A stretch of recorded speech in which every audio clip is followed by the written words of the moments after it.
I like doing all this stuff in preparation. Yeah, it's rough. Like training.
I pledge allegiance to the flag of the United States of America and to the republic for which it stands, one nation, under God, indivisible, with liberty and justice for all. All right, public comment on non-agenda items. I think nobody's here, so we'll move on to, does anybody want to motion to approve last meeting's minutes? I will move to approve last meeting's minutes. I'll second. All in favor? Anybody, Opposed? anybody opposed? Thank you. Motion passes. All right, reports. Mr. Koenig. All right, welcome back, everyone. Enrollment in the elementary is at 191. On the handout I gave you, you can look at class sizes on there. Looking at looking at the start of the year, we did hire 3 new paraprofessionals. They are integrated into their classroom environments nicely. We also have a new special education teacher who we share with the middle school. So, and she also is doing a great job getting set up in her new environment and working well with the kids. The building looked great after the summer cleaning. A huge thank you to Scott and his crew for getting it all neat and tidy. It was wonderful to move back in. Classrooms are a magical space once again. Teachers worked very hard to make them welcoming and conducive to excellent learning. I've thrown a couple of pictures on Facebook of various classrooms, especially today. I think it's worth note with our TK class getting so huge.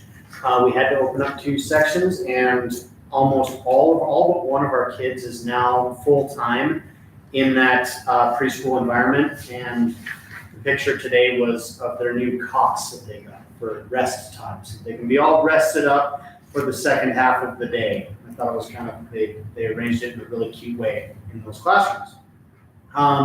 Math testing, of course, is still underway. Should be completed by the end of the week or maybe early next week. Made some changes to the interface, which I think is going to help us understand and disaggregate data faster, more efficiently, and we can get those kids the internet interventions and the enrichments that they need based on those assessments. Our current projects, we have a couple new concepts that we're playing with.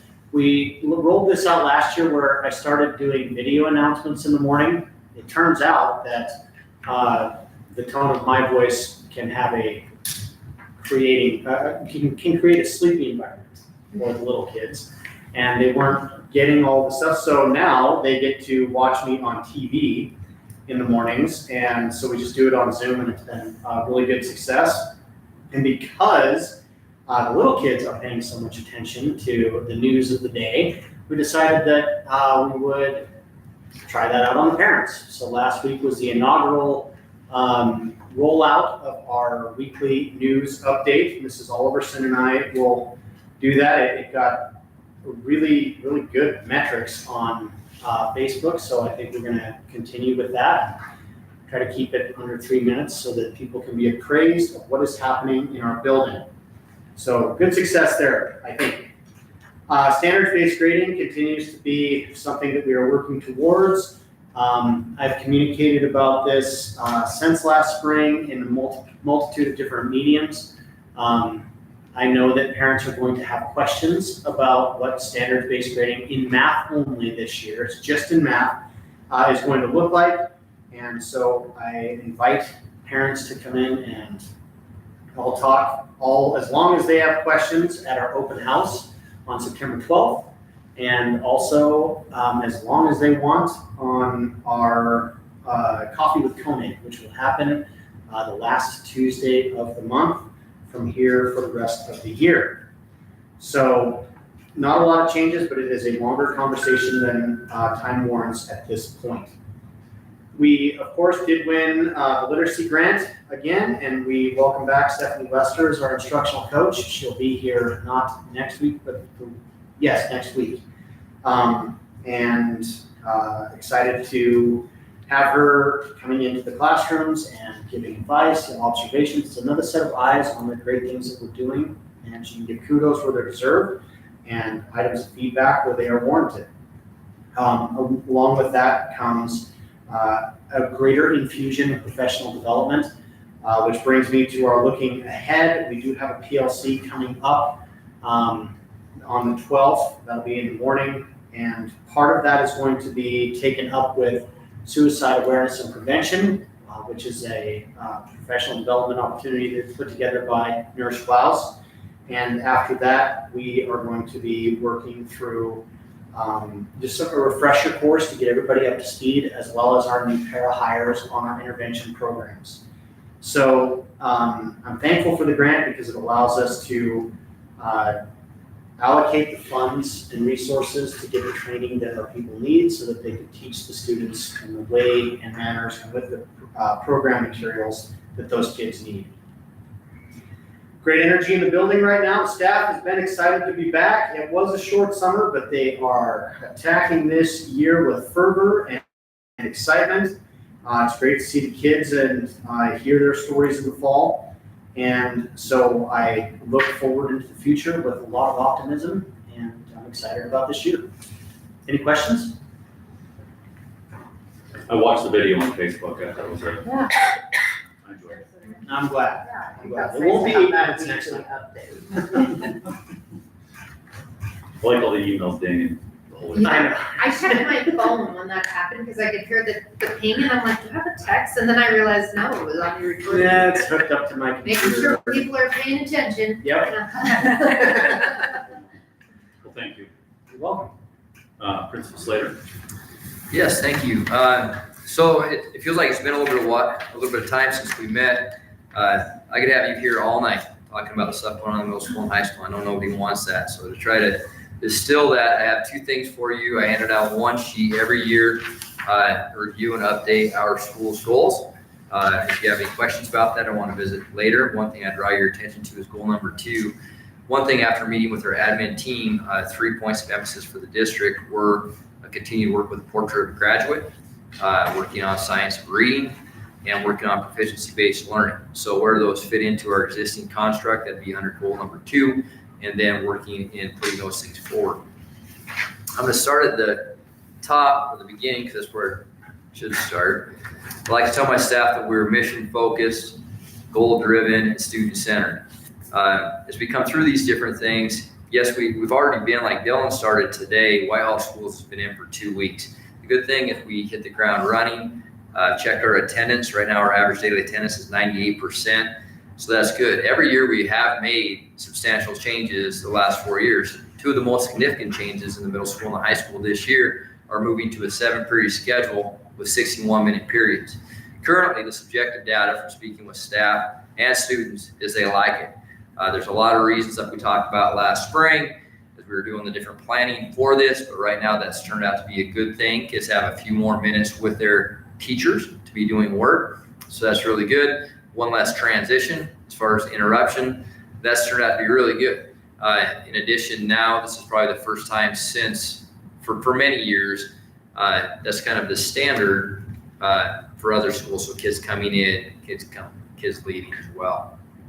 The other significant change that you can see and feel in the school is our cell phone policy and working together to really universally support that. I've had students, maybe hesitantly, but they have shared with me, they are thankful. So I've had 2 that are like, and granted there were some, really, we're gonna do this now that it's in place. So many of the teachers are so thankful. And I've had kids as well tell me they are more engaged and more learning. I sure see it walking around. Absolutely. So I would encourage any of you, if you want to walk with me, the level of engagement in our schools just by implementing our cell phone policy, which kids don't have that with them. In every high school room, they put them in a box. They don't have them. That distraction is away from them. And they are way more engaged in their learning. So those are 2 major things. Dual credit English classes, that's actually a layover what I wanted to say. So I'm going to scratch that. So one thing I mentioned last spring was this idea of having every Whitehall graduate have a dual credit class. We continue to explore different opportunities and partnerships. Most recently with Miles City Community College, we have a concurrent class going along with JMG that has 17 kids in it. It's a career readiness, and a lot of kids that frankly probably wouldn't have taken a dual credit class. They're doing it. So that's credit to our teacher, school counselor. Mrs. Neeskins has been directly involved in all of our dual credit thing. I'm very thankful for all of those things. I need to get back to the top now. And I should mention that that's funded by 2 grants, the Transformational Learning Grant and the Advanced Opportunities Grant. So without that grant funding, we would not be able to fund it to the extent that we are. So we're grateful that we've received that a number of years in a row to continue to support that. Yeah. I often say the most important thing is the people, the school, and Curtis was so right. They've done so good. And our new hire, Mr. Briggs, he is such a gentleman, such a hard worker, and doing such a great job. Scott, Justin, the whole crew. Without people, we're just buildings in a shell. They bring things back to life. We couldn't have got luckier with our new hires. This is a very competitive environment to get good people and keep good people. And even back when I used to get 30 apps for a job, these people are top of the shelf. So they are, just for review, Mr. Jimmy Lewis, high school English, Mr. Jonathan Longden, high school math, Miss Kayla Hay, high school science, and then Mr. Koenig mentioned Miss Carrie Crahay is K-12 SPED. We've changed our SPED framework where she's handling those with the greatest needs. So that's been very good as well. And then the district is supporting that with a mentor as well, which perhaps Mrs. Neeskins, I don't know, I don't want to take that if you were sharing that, but one thing that we do is we want to set everybody up for success, right? And we have, I am affording her a mentor in this year. She takes over everything. Her last name is Hildenstaff. For some reason, her first name is slipping the kid right now. But she's doing a really good job, so I really appreciate that. Professional development, super fortunate. I got to go to the National Principal Conference again this year in Seattle. In addition, so in that, the last sentence of this, one of the best things is getting to network and have roundtable discussions with principals from across the nation and some of the best educational minds literally in the United States. And then my favorite part also is after listening and participating with them is coming back home. And I mean that from the bottom of my heart. I love my school, I love my community, and I would not trade it for a principalship in Chicago over 90,000 people because I actually know my kids. So I love coming home. I do love the professional development as well. In addition, Mrs. Neeskins and Mr. Koenig and I attend a local conference in Bozeman, School Services of Montana, MECC. We learned about proficiency-based learning, and I had one of their consultants, Billy Taylor, really kind of break the ice again with my staff on what is proficiency-based learning. One of the best things out of it, both the conference I went to and her coming in, we have a way in education of repackaging things and talking, and everybody gets scared because it's brand new. A lot of these things have actually been around for a long time.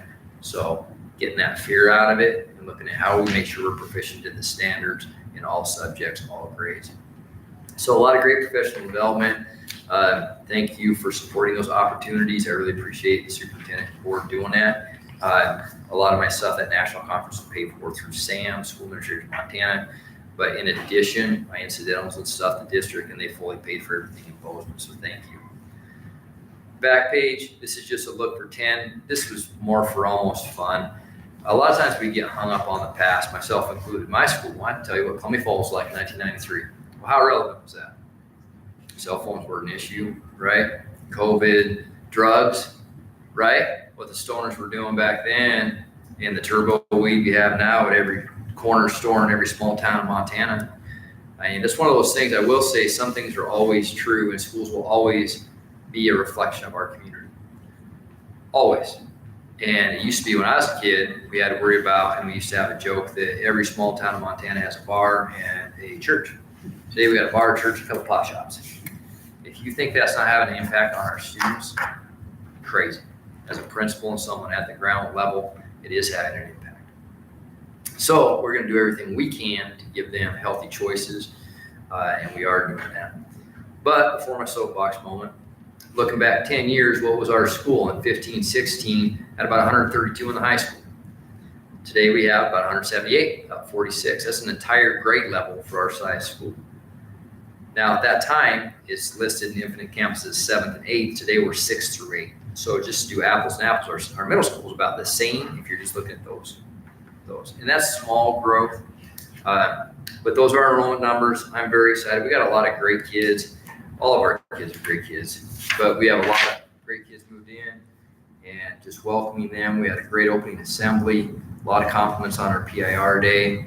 Last weekend for Labor Day, I was very proud of our team. Our football team got their first win in a long time, and it's not just about the win, it's about the class of the players on the field. They had all their JV players in the fourth. They could have scored a couple more touchdowns. They played with class and dignity. They didn't over-celebrate. I talked to the superintendent of Deer Lodge. They were a classy outfit. They represented us very well, besides the fact that they got the win. So those kids just stick with that long haul of not winning, and then to win, very proud of the perseverance that they've shown and our coaching staff. Cross country, they're off and running. That's kind of play on words. They're doing well. They never get the limelight that the other sports do, and volleyball's off and running too. FFA, I'd have you here all night. I just stopped by the alumni meeting, and they're doing some great things over there. And we're so lucky to have Francine, very solid long-term sub in there, keeping the wheels on the bus. Why our teacher, Miss Miller, is home with a brand new healthy baby, Steele, a little young man. So we're very excited for her. Things are good. So that'll wrap up my report. We're excited. And I'm the proud principal of Whitehall Middle School and High School. Thank you. Any questions? Thank you. Neeskens.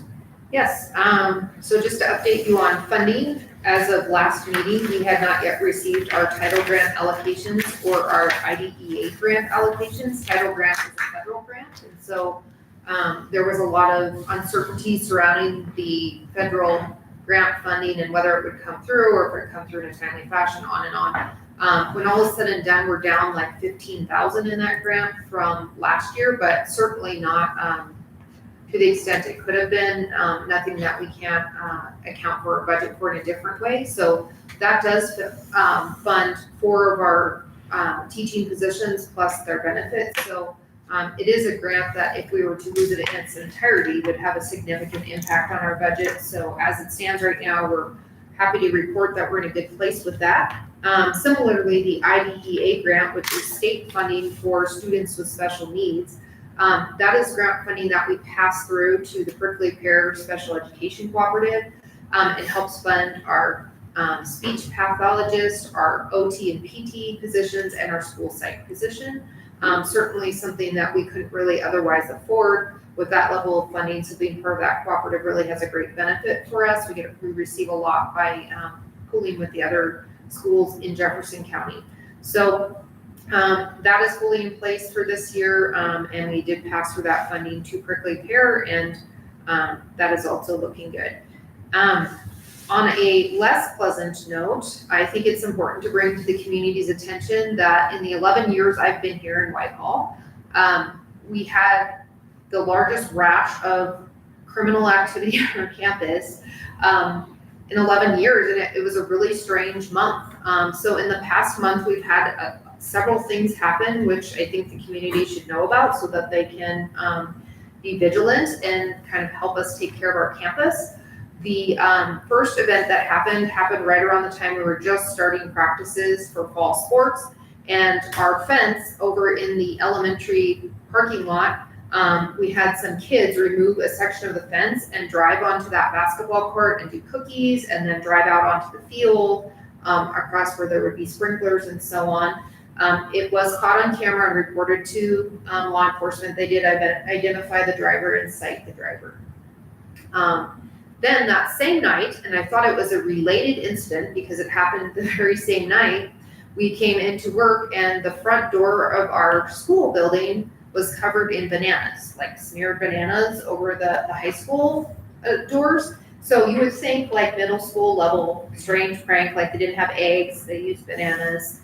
That's what came to mind for me. We watched camera, and it was a 61-year-old man at 4 a.m. who had stolen a case of bananas from Town Pump and came through and did this, which is not at all what I was expecting to see on the cameras, and very shocking, to be honest, and disappointing.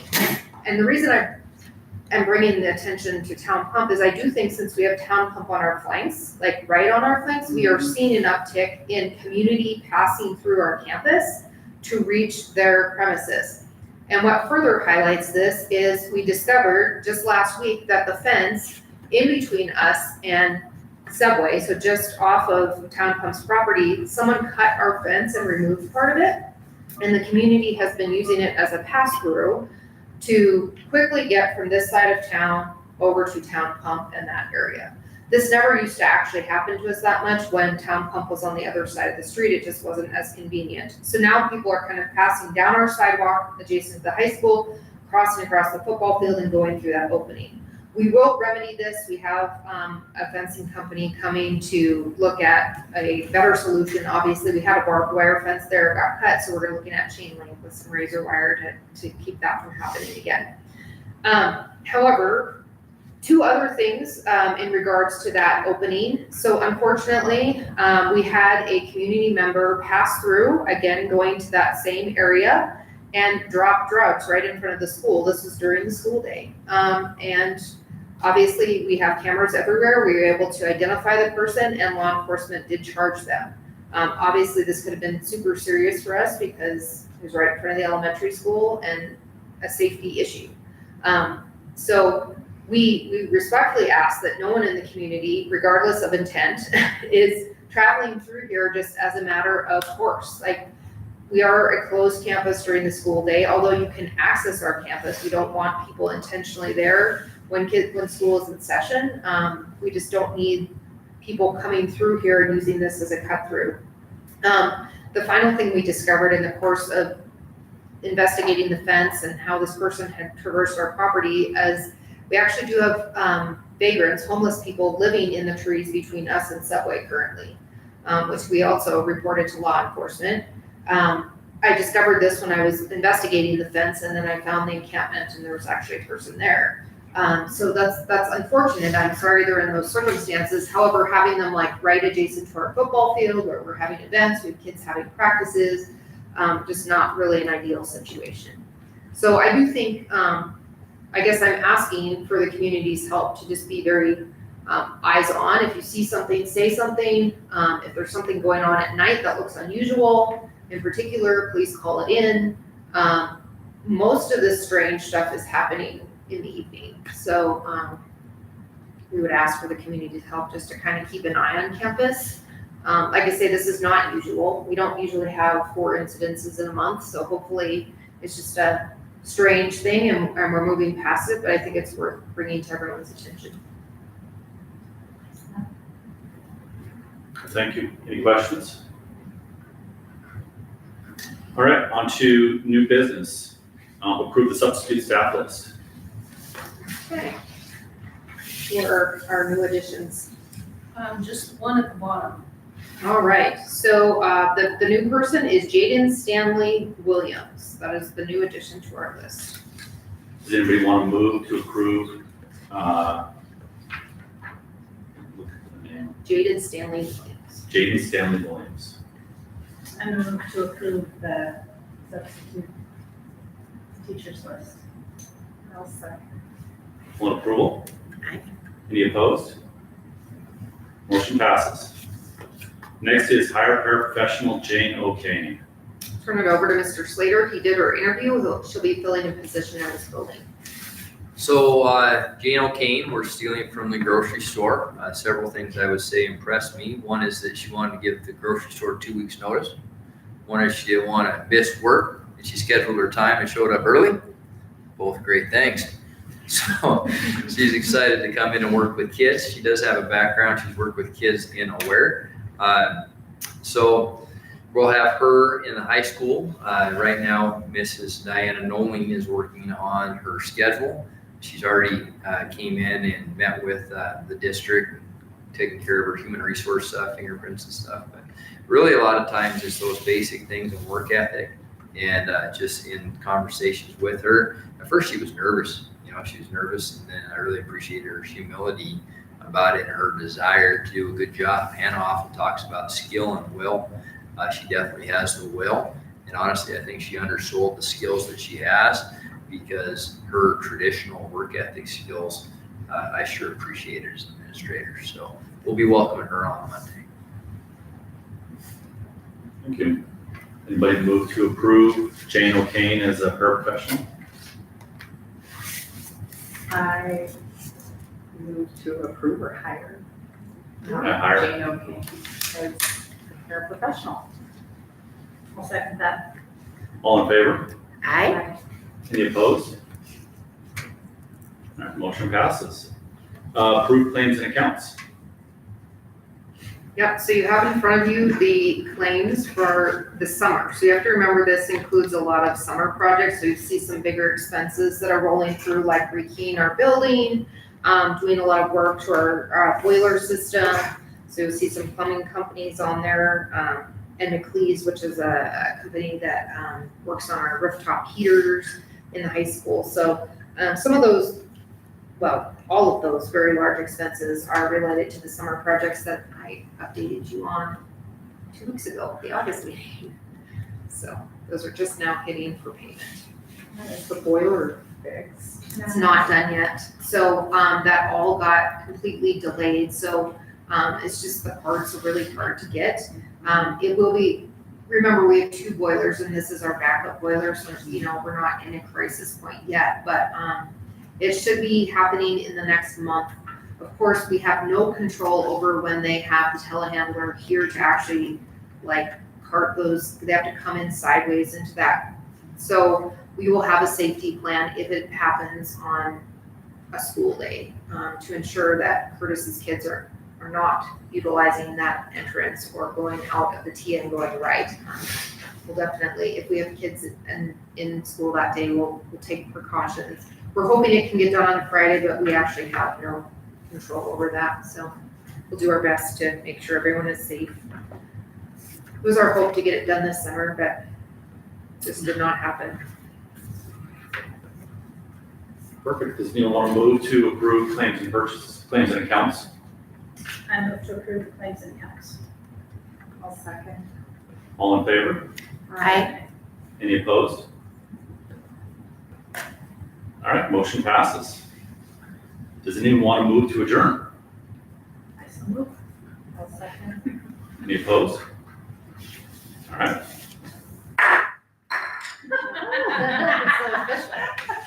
The gavel really makes I love the it. gavel.